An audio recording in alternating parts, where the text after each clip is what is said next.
There are two types of bond that we are going to discuss, ionic bond and covalent bond. When we say bond, it means to join or rejoin. In chemistry, elements are joined together or hold together to form a compound. It is like gluing different elements to form new substances. Let us talk about ionic bond. For instance, we have here a table salt chemically called as sodium chloride with a chemical formula of NaCl. How is salt formed? Table salt or sodium chloride is made up of two different elements, sodium, which is metal, and chlorine, a non-metal. When a metal and non-metal combine, an ionic bond is formed. This is how table salt is formed. A bond between two hydrogen and a bond between hydrogen and fluorine. Ionic bond is bonding by transfer of electrons. It occurs mostly between a metal and non-metal elements. How is it possible? Sodium is a metal with atomic number 11, while chlorine is a non-metal with atomic number 17. Based on the electron configuration of the two elements, sodium has one valence electron in its outer shell, while chlorine has 7.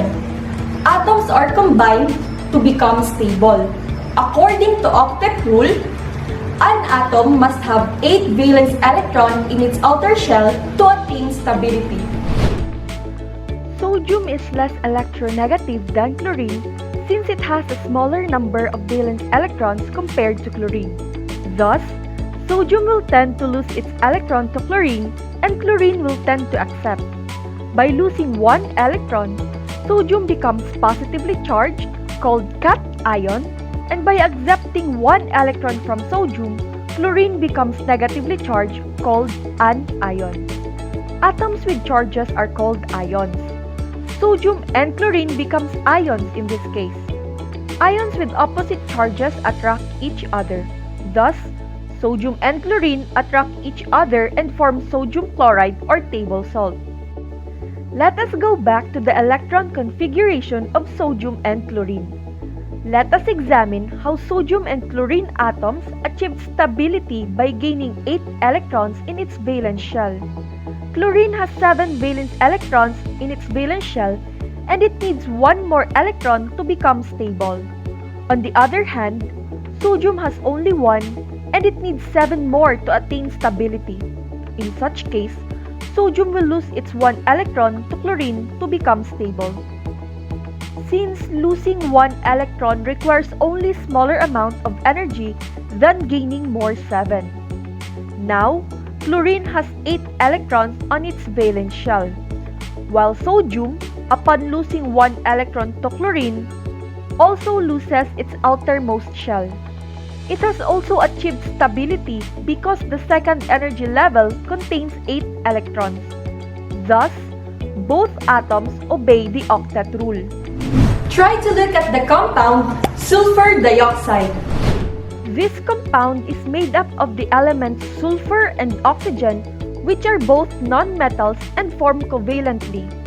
Covalent bond can either be polar or non-polar. Let us discuss the difference between the two. The bond between two hydrogen atoms is considered non-polar covalent bond. Why? Because they share the same electron equally.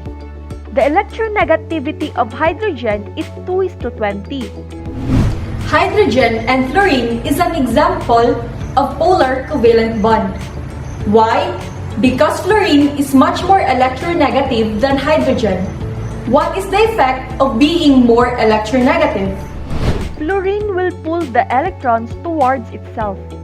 There is still sharing of electrons between hydrogen and fluorine, but it is unequal.